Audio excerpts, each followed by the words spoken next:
you're that kind of person and you've got the capital and you're a great negotiator, you've got great people skills, you could probably be a successful flipper, but it's like a job, right? If you're not flipping, you're not making money. And that's why I prefer income property, because you just make money every month. Welcome to the Creating Wealth Show with Jason Hartman. You're about to learn a new slant on investing, some exciting techniques, and fresh new approaches to the world's most historically proven asset class that will enable you to create more wealth and freedom than you ever thought possible. Jason is a genuine self-made multimillionaire who's actually been there and done it. He's a successful investor, lender, developer, and entrepreneur who's owned properties in 11 states, had hundreds of tenants, and been involved in thousands of real estate transactions. This program will help you follow in Jason's footsteps on the road to your financial independence day. You really can do it. And now, here's your host, Jason Hartman, with the complete solution for real estate investors. Welcome to episode 1413. Thank you for joining me today. Well, some of you out there have been asking, isn't there anything else going on in the world besides this, what is it called? Oh, coronavirus. That's it, right? Yes. Most of you have heard of that by now. Isn't it crazy that I bet pretty much the entire planet has heard of this? I mean, there are a few things like that, and this is one of them. But you asked, hey, can we talk about something else? Okay, today you are going to get your wish. We won't be focusing on the world economy going into hibernation mode. We won't be focusing on the recession that we are already in. We won't be focusing on the contagion and the exponential growth potential of it and these ludicrous comparisons that some people are putting on social media to the regular flu and things like that. Okay, fine, we won't. We got a great show for you today, folks. This interview that I did just over a week ago is excellent, and it's a big guest. Former president and CEO of Sotheby's, former chairman of Lehman Brothers Holding Company. That means he was responsible for distributing the assets after the collapse of Lehman Brothers. This is a fascinating interview. You're going to like it, okay? And it's not all about that virus thing, okay? So you get to take a little break from it. Heck, you got enough of that on every other news media out there, okay? So we'll take a break from it. But I do want to announce something. I want to announce, most all of you know and follow my 10 Commandments of Successful Investing. And of course, somewhat sarcastically, there are actually 21 commandments in the 10 Commandments. I know, it's like government math here, folks. It's fuzzy math. Anyway, we are about to announce Commandment number 22. Drum roll. Should I tell you now? Or can you wait for Commandment number 22? Maybe we'll talk about it tomorrow. I think we'll keep you in suspense. I think we'll talk about it tomorrow, because tomorrow we'll probably play one of the interviews where I talk about this. And you know what? It's actually Commandment number 22 to be announced is actually something that relates to another commandment. And it's in the first 10, by the way. It relates to that, but now with the health scare, with COVID-19, there is a new reason to think about this. And actually, I predicted this, and I think now this prediction is a kind of an easy one to make. I'm predicting it even more so, and that is this new migration pattern that is going to benefit real estate investors that have been following my plan.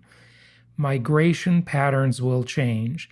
This event will change the world for at least a generation.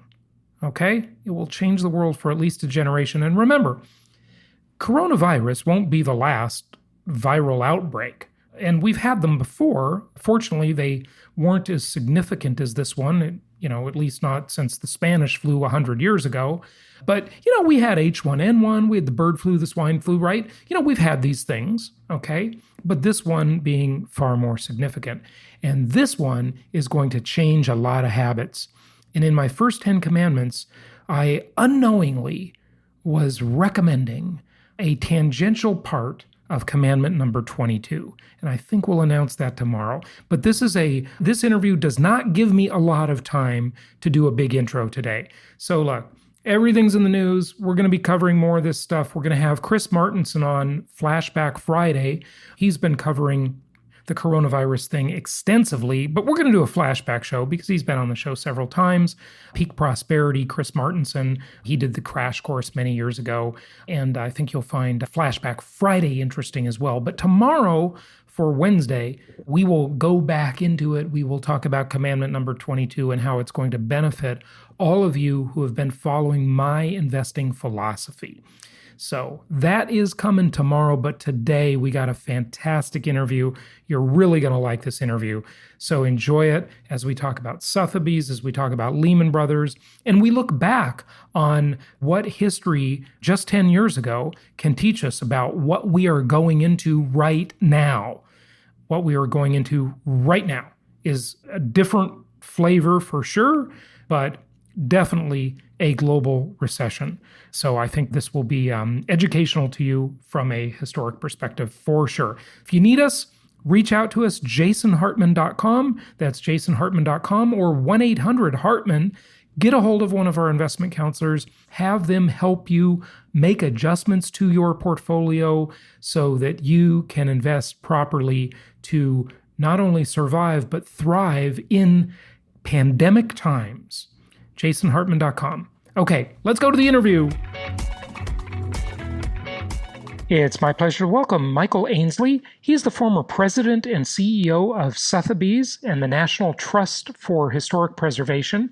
He's former senior director of Lehman Brothers and then became chairman of the Lehman Brothers Holding Company, or the Lehman Brothers estate, if you will, and oversaw the sale and disposition of the company's remaining assets to Barclays. He's author of a new book, A Nose for Trouble, Sotheby's, Lehman Brothers, and My Life of Redefining Adversity. Michael, welcome. How are you? Thank you. I'm very well. Nice to be with you, Jason. It's a pleasure to have you. Where are you located? I live in Palm Beach, Florida. That's where I am today. Well, we're neighbors because I live in Palm Beach, Florida, too. So, small world. It is small. It is a beautiful, beautiful day here, isn't it? It really is. Good stuff. Boy, I bet you have some stories to tell. Now, Sotheby's was before Lehman's. I'm guessing, right? That's correct. I was right. a CEO of Sotheby's from the mid-'80s to the mid-'90s. Fantastic. And when someone says Sotheby's, most people think of the auction house. Nowadays, in the retail world, we see the real estate company. Was it sort of those two businesses, or I'm guessing there were even more businesses? Well, there was also a finance company, a financial services business, but by far the majority of the business was and still is the auction side of Sotheby's. That's a worldwide business in 85 countries, and it actually was just bought about 2 months ago by a Frenchman named Patrick Drahi for a very big price. He paid $3.7 billion for Sotheby's. Wow. He's got a job to do to make it worth that. Wow. So Sotheby's, how did they become such a big player in the art auction? And were they the biggest, or was Christie's ever bigger, or how did those two compare and compete? Well, it's a good question. When I got there in the mid-'80s, we were about even with Christie's, and we were about $600 million in sales. But I quickly learned that we were really selling mostly to art dealers. We did not sell a lot to private collectors like the art market is today. So we set about changing that and really building if you will, a retail business of selling to art collectors directly. And that made a dramatic change in our fortunes. We became much bigger than Christie's. We were about 65% of the market in a few years. And we also grew from $600 million up to $3 billion in sales very quickly. So, and we did it with very simple things, staying open on weekends, getting our catalogs out a month earlier, traveling exhibitions, providing financing to our buyers and sellers. Mm-hmm. just some good basic business tactics. And we had the art expertise. Sotheby's had been around since 1742, believe it or not. That was that was the year of its founding. It's one of the oldest businesses still around that have been around for over 250 years. Amazing. And we'd think Lehman Brothers was old. I mean, I remember at the time commenting on the fiasco there, and that was like 146 years old, I believe. So we all thought Lehman Brothers was an old company, but Sotheby's was really been around a while. It's amazing. They had been. It was had wonderful traditions and great talent. Mm-hmm. It just needed a little business strategy and to be nicer to its clients. I've always found that when you are really good to your clients, you communicate well, you have the practices that they want, they reward you with your business, with their business. And that's what happened with Sotheby's. Sure. Yeah. Fantastic. So just curious, how's the art market doing? What's the prognosis for the art market? The economy is going through quite a bit right now, not the least of which is COVID-19 and that scare. But what are your thoughts on the art market? Is that it's strong. It's buoyant.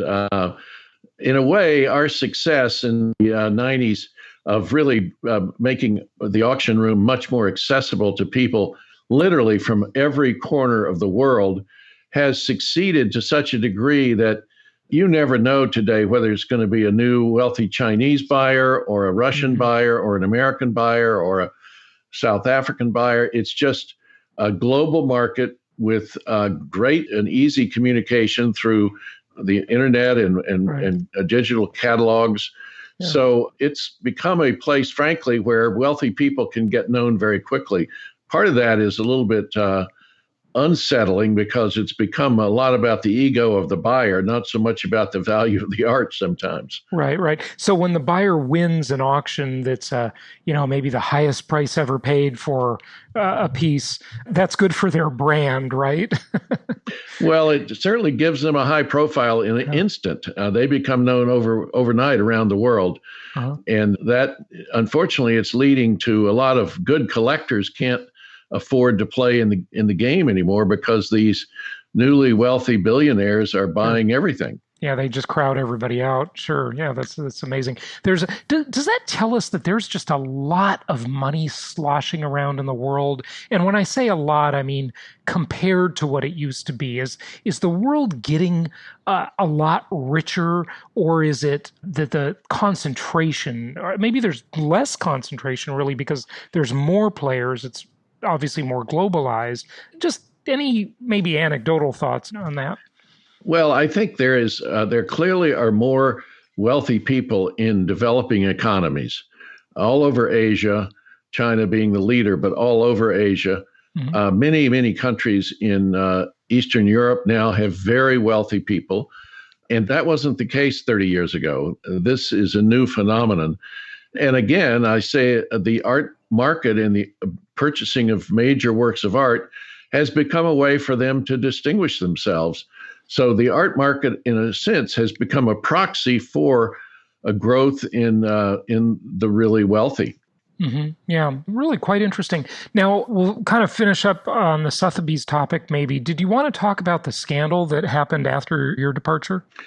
Well, painfully, I will tell you just a little bit about it.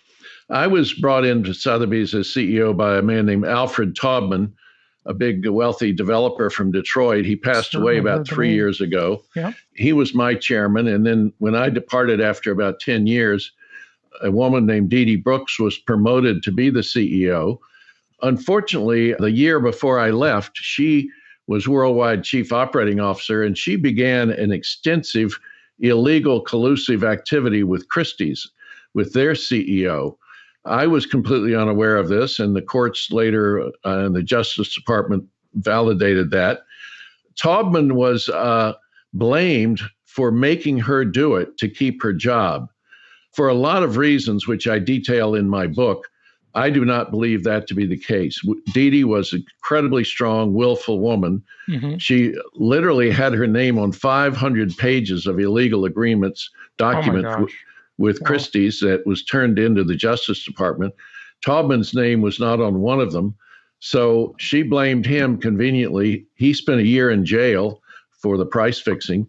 She got a ankle bracelet and had to plead guilty to a felony. It really was a very sad chapter, and Sotheby's barely survived. It was a nip and tuck. We lost clients, we lost employees, we lost a lot of money. Yeah. What's interesting about that, though, is in something like the art auction business, how do you actually mechanically fix prices? Because all the pieces are different. So, well, they didn't fix the price of the art. What they fixed was the price of the commissions. They agreed. The two houses agreed on a sliding scale of non-negotiable commission rates. The commissions had always been negotiable, and clients could play one house against the other. Suddenly, they stopped being able to do that. In one way, that's what led to the discovery of it, because a couple of the clients were so upset with this attitude that they called the Justice Department, and they finally got them to pay attention to this. Mm-hmm. Yeah, interesting. Hey, one other question about Sotheby's, and that's on the real estate side. Tell us a little bit about the real estate company, if you would. Well, it's grown to be very successful. When I first got there, we were selling what we called white elephants, a lot of very overpriced, very expensive islands and big houses. And frankly, it was not making any money. Mm-hmm. We changed that and went to a much more of a franchise model where there are now hundreds of firms around the world that carry the Sotheby's brand. And there are about 15 Sotheby's owned offices. And it's now a very successful business, and I think provides a unique service because it's able to reach out globally to people that may be interested in Palm Beach or Berlin or wherever, and very quickly they can find properties. A good friend of mine just rented a beautiful home in Italy for the summer through Sotheby's. Yeah, fantastic. So Lehman Brothers. Now, when did you start your tenure as a senior director? And then, of course, we all want to hear about the financial crisis and the happenings there. But how early, before all of that, did you start? I became a director in '96, and of course, the crash occurred about 11 years later. So I was on the board. I knew the company well. We had a great business. We had a great company. It really is a huge mistake that Lehman was allowed to go into bankruptcy. Hank Paulson, clearly made the decision. He made the decision, in my opinion, because he was concerned that AIG, which was teetering on the verge of bankruptcy at the same time, owed Goldman Sachs a huge amount of money. And had they not paid that, Goldman might have been in jeopardy. Right. So Hank Paulson was Treasury Secretary, and Hank Paulson it seems as though he did not like Dick Fuld, who was CEO at the time. Is that correct? I think that's an understatement. They did not get along at all. Yeah. Back in this is really ancient history, but there had been another crisis in 1998 called long-term capital management. I remember LCTM, right? Yeah, they thought they had mathematically discovered that there was no way to lose. Boy, That's were they right. wrong. They got that wrong, and they basically went under. And Paulson led the effort to salvage it. He came to Fuld and Lehman and asked for $250 million, $250 million. Even back then, that was a lot of money. Right. And Fuld, Lehman had not had much to do with, in fact, nothing to do with long-term capital. It was mainly a Goldman protege or project. Anyway, he said no. And finally, after a lot of beating him up, Paulson got him to say that Lehman would put in $100 million.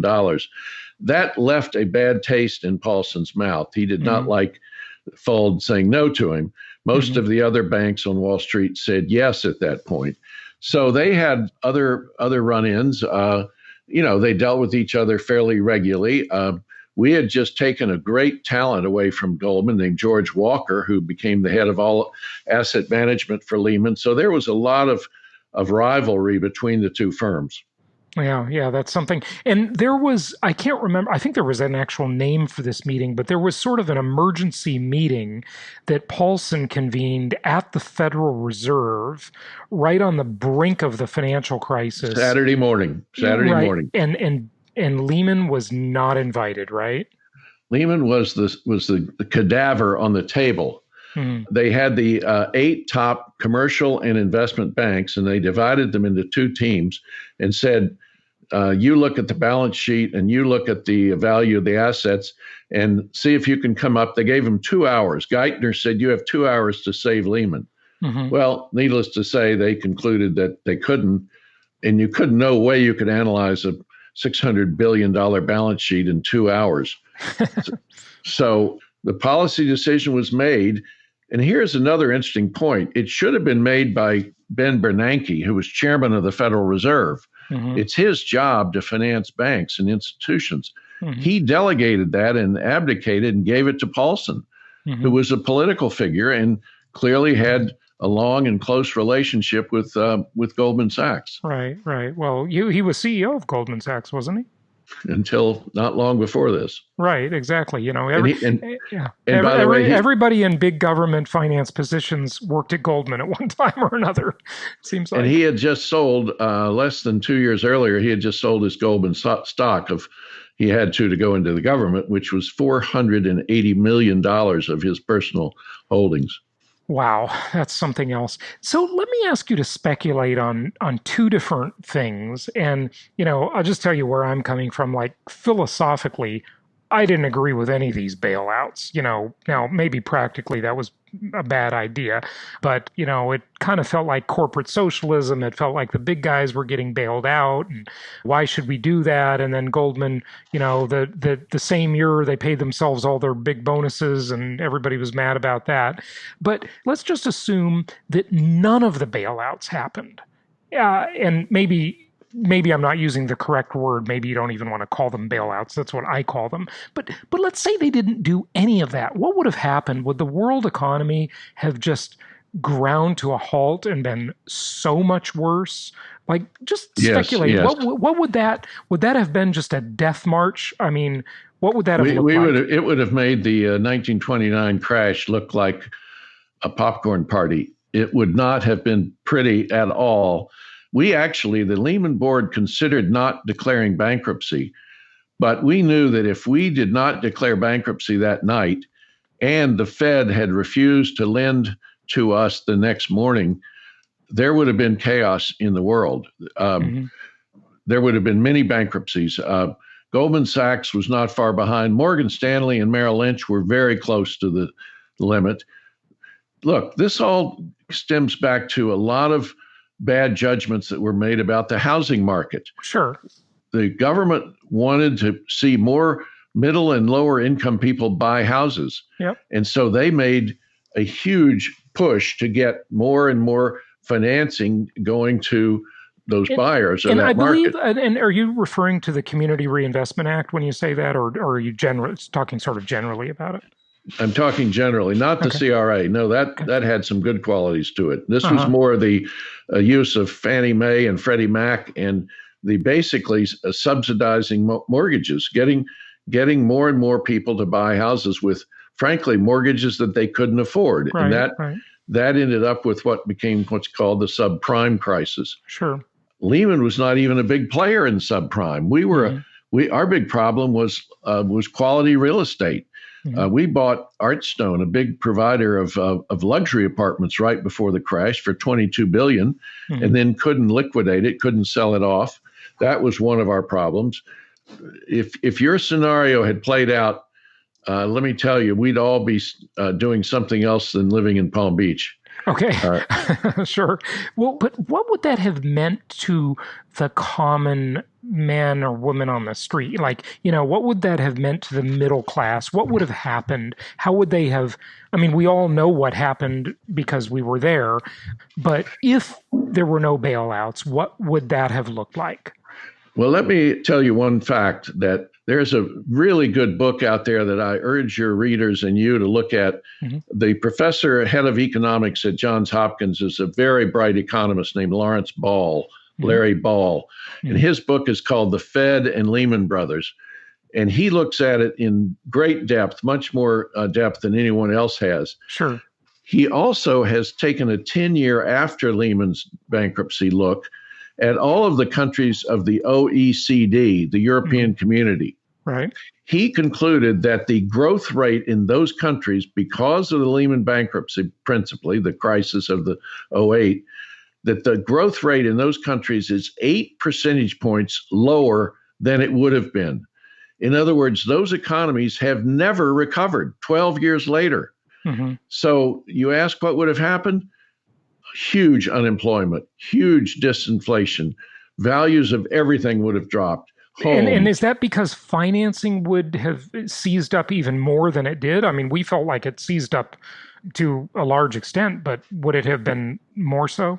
It would have. I mean, look at Japan. Japan has had 20 years of negative growth or no growth. Their financial institutions never dealt with reality. I'm just using that as an example of what would have happened worldwide. Japan, it's really been more than 20 years, right? I get it. It started in 1990 because that was the year their art market collapsed. So yes, It's almost 30 years. Yeah, right. But I think, let me give you one other argument why I don't call them bailouts. Did you know that the $88 billion that the government ended up financing AIG with was fully paid back plus a $22 billion profit? Did you know that Fannie Mae and Freddie Mac are both producing literally hundreds of billions of profit for the government for saving them from going under? Mm-hmm. So these institutions, which are supposed to be financed by the government, mea culpa. They were all too much. There was too much leverage. There was too much debt. Too much financialization. Yes. Right? Yeah. And I think Dodd-Frank has done a good job of making these financial institutions much less leveraged, and thus they've got much more resilience to the next crash. Yeah. I agree that at least on the real estate side, the banks have been pretty conservative. It doesn't seem like the next fiasco is going to be at least real estate led. I can say that hopefully with some comfort. Now, the other hypothetical I'd like to ask you is what would have happened had they helped Lehman Brothers like they did with everybody else? They helped Bear Stearns, they helped Goldman, they helped AIG, but they let Lehman Brothers fail. What would have happened had they helped that? Would it have been a much softer landing? Dramatically softer. When Lehman went under, it had 1,300,000 derivative contracts in place. Those contracts went haywire because they were guaranteed by the parent of Lehman. That cost the shareholders and the debt holders of Lehman literally hundreds of billions, not millions, billions of dollars.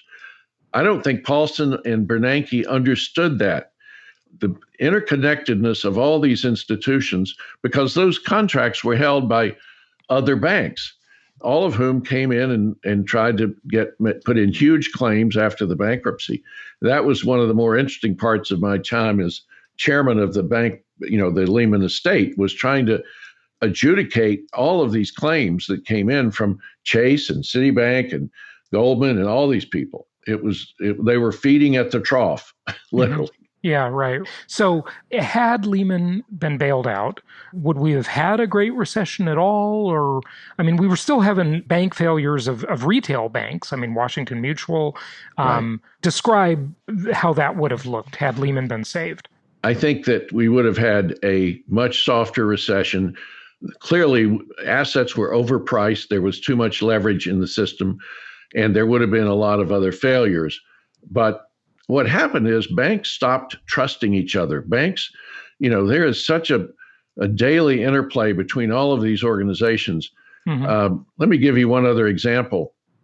On the Tuesday before our bankruptcy, Jamie Dimon from Chase, and Chase was Lehman's main clearing bank. They provided our overnight financing. Dimon had a meeting with both Bernanke and Paulson. We don't know what was said in that meeting, but clearly he was given some indication that Lehman was not going to be supported, because he called up Dick Fuld and demanded $8.6 billion of additional cash collateral for us to continue operating that week. Well, we're not that big. The $8.6 billion was about 20 or 25% of our liquidity. And once that happened, then other people started calling in claims. So there was a lot of ugliness that never got told. We sued Chase, and apparently under the fine print of their loan agreement, they had the right to do that. Mm-hmm. They won that lawsuit about 4 years later. Yeah. I think Lehman got about $1.5 billion back, but they didn't get the 8.6 that Chase took. Mm-hmm. So it was very personal. It was very competitive. Yeah. That's just something. You know what's most interesting about hearing you speak about this is that this really is, just like every other part of life, a game of friendships, well, friends and enemies. And there's a lot of, I think the way the typical person looks at, the big Wall Street game is it's all numbers and it's scientific and financial, but it's a rivalry. Like Hank Paulson, didn't like Dick Fuld. Dick Fuld didn't like Hank Paulson. So that determines the destiny of a giant, 150-year-old company, right? As my grandmother used to say, be careful on your way up to make good friends because you might need them on the way down. Yeah. Well, that's an old saying. That's a good one. Hey, I got to ask you about the derivatives market for just a moment, because you mentioned it before. And just the general question I'd like to ask you. I mean, there are signs of real trouble in the economy globally before we even talk about coronavirus, right? There's the repo market. There's a lot of goings on that people, Chinese bank failures, some seemingly pretty serious issues. Is the economy over-financialized now? We both seem to agree that the banks have been conservative underwriting real estate deals, at least in comparison to the way they were before. But, we've got this giant derivatives market, which is like $750 billion, or no, it's more than that. I don't know. Much more than that. I don't know the scale of it today, but it's trillions and trillions of dollars. Is it over financialized now, or do we have a good balance between what I'll call the real economy and the financial economy? No, I think we have some serious issues.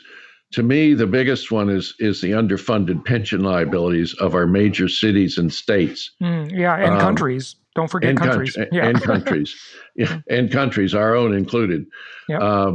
We are not addressing, politically, we have just kicked the can down the road, and we have to address these. And in my opinion, there's going to be some very serious problems with some of these states in the Northeast and the Midwest as they fail to deal with this, particularly if rates start to go up at some point. Right now, they can refinance and borrow these deficits at very, very low rates, but that someday will end. I don't know when. Mm-hmm. Okay, so the question, over-financialized, the answer is yes, over-financialized, but biggest problem being the pensions, which is a little different than... It's a little different. Financialization. Yes. Yeah. Okay. All right. Good. Hey, anything else you want to say about your book or the Posse Foundation that I think you founded that, right? Well, I didn't I wasn't the founder, but I was the founding chairman. Let me just say a word about Posse. The Posse Foundation started about 30 years ago when a brilliant young woman named Debbie Beale, who was the founder, I was talking to a bunch of kids who had dropped out of college, and one said, if I'd had my posse with me, I would have been fine. Well, she called up Vanderbilt University, where I'm an alumnus and a board member, and she asked them if they would take a gamble on 6 kids from New York City who would not measure up on their SATs, but would be strong leaders on their campus. Fortunately, Vanderbilt said yes. Those 6 kids came to Vanderbilt and really changed the campus. One of them went on to get her PhD at Duke.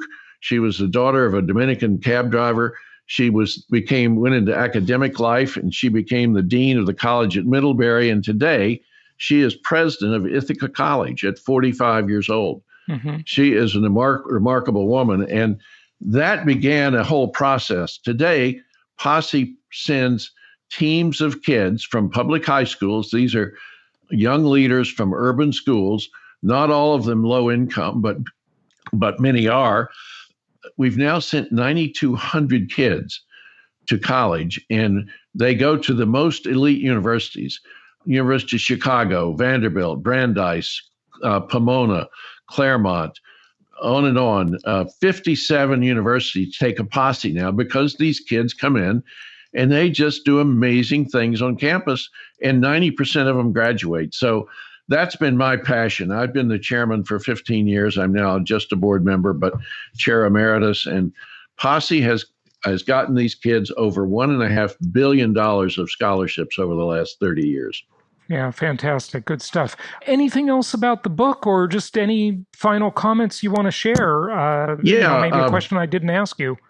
Well, the real reason I wrote the book is for these Posse kids. I also have 5 children of my own and 8 grandkids. And I really wanted them to know that life is not easy. Every day there's something challenging and difficult, whether it's ethical, health-wise. I almost died when I was in high school. I got an autoimmune disease called Addison's disease. It changed my whole life because I went from being a strong athlete and basketball player, and I had to give that up. So I tell a lot of stories in the book about bad things that happened to me, near bankruptcy when I was in my first company back in Hilton Head down in South Carolina in real estate, all of the challenges at Sotheby's and Lehman Brothers. But, you learn from these things. You move forward. You figure out a way to do it better the next time and not make the same mistakes. And you try and be ethical. You try and do the right thing all the time. Right. And my belief is people will rally around you and support you, and one can succeed even in spite of these kinds of adversities. Yeah. I couldn't agree more. People who haven't experienced hardships, they haven't tried anything. They haven't gone out on a limb. They haven't taken a risk. Life is a challenge. It's not easy, but every time you overcome a challenge, you become a better, stronger person, and no question about it. And I love how you point out that some of the challenges aren't like challenges in the way many people think of them, Michael. They're challenges in, do I sort of sell my soul to the devil? Do I do the unethical, more expedient thing, or do I do the thing that's the right thing to do and the long game, the longer strategy, right? The delayed gratification strategy. And, we're faced with those decisions all day long, all of us. It's hard to choose the right one a lot of times, isn't it? Well, I think it is, but most people really do know the right way to go. And when they stand up and do the right thing, I'm a great believer that then people get excited about working with you and following your lead. Yeah. So that's really the purpose of my book, is to say those things to a lot of young people and people our age. I couldn't agree more. And your website is anosefortrouble.com. Is that correct? That's correct. Excellent. Well, the book's available in all the usual places, looks great, and anosefortrouble.com. Michael, thank you so much for joining us. Thank you. I really enjoyed the conversation. Thank you so much for listening. Please be sure to subscribe so that you don't miss any episodes. Be sure to check out the show's specific website and our general website, hartmanmedia.com, for appropriate disclaimers and terms of service. Remember that guest opinions are their own, and if you require specific legal or tax advice or advice in any other specialized area, please consult an appropriate professional. And we also very much appreciate you reviewing the show. Please go to iTunes or Stitcher Radio or whatever platform you're using and write a review for the show. We would very much appreciate that. And be sure to make it official and subscribe so you do not miss any episodes. We look forward to seeing you on the next episode.